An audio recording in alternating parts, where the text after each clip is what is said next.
दोस्तों next chapter है दो चर वाले रैखिक समीकरण। अब यहाँ से कौन कौन से ऑब्जेक्टिव पूछते हैं देखिए। दो चर वाले रैखिक समीकरण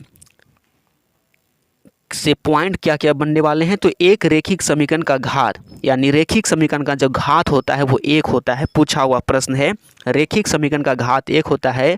आगे है व्यापक रूप, यानी रैखिक समीकरण का व्यापक रूप होता है ax plus B Y plus C बराबर 0। ये समीकरण 1 होगा, इसलिए इसमें a1 b1 c1 लिखा गया है।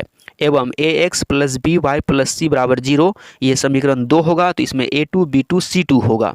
ठीक है, यहाँ पे जो है a1 a2 b1 एवं b2 के जगह 0 नहीं होगा। ठीक है, 0 नहीं रहेगा, बाकी a1 b1 c1 के जगह 0 को छोड़कर कुछ भी रख सकते हैं। चलिए सी के जगह 0 भी रख सकते हैं, लेकिन a1 b1 a2 b2 के जगह हम लोग 0 नहीं रख सकते हैं। नेक्स्ट पॉइंट देखिए जो कि बहुत ही ज़रूरी है, ये वाला। ठीक है, a1 बटे a2 बराबर नहीं होगा b1 बटे b2, तो इसमें क्या होगा, तो रेखा प्रतिच्छेदी होगा। ठीक है, हलों की संख्या 1 होगा यानी अद्वितीय हल होगा, और अन्य नाम इसका क्या क्या है, तो संगत है और अविरोधी है।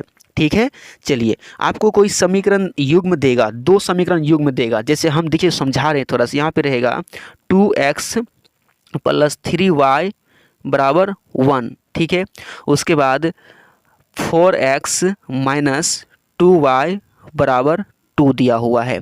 तो आपको यहाँ से a1 का मान होगा कितना, 2, b1 का मान 3, c1 का मान 1, उसके बाद a2 का मान 4, b2 का मान 2, c2 का मान 2। इन सबको यहाँ पे बैठाना है। यदि इस पर बैठ गया तो इसका ग्राफ प्रतिच्छेदी होगा, हलों की संख्या 1 होगा, अन्य नाम इसको यानी इसे संगत और विरोधी भी बोलेंगे। इसी तरीके से आप धराधर सबको देख लीजिए।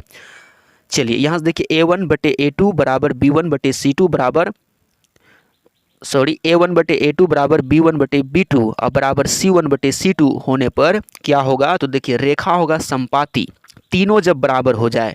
ठीक है, तीनों a1 a2 b1 b2 और c1 बटे c2 रखने पर तीनों बराबर हो जाए तो रेखा संपाती होगा, हलों की संख्या अनंत होगा और अन्य नाम संगत आश्रित बोलेंगे।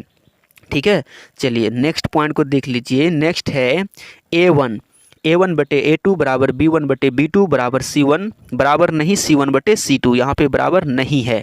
तो ऐसे कंडीशन में रेखा समांतर होगा, हलों की संख्या मतलब कोई हल नहीं होगा और अन्य नाम असंगत विरोधी इसे कहेंगे।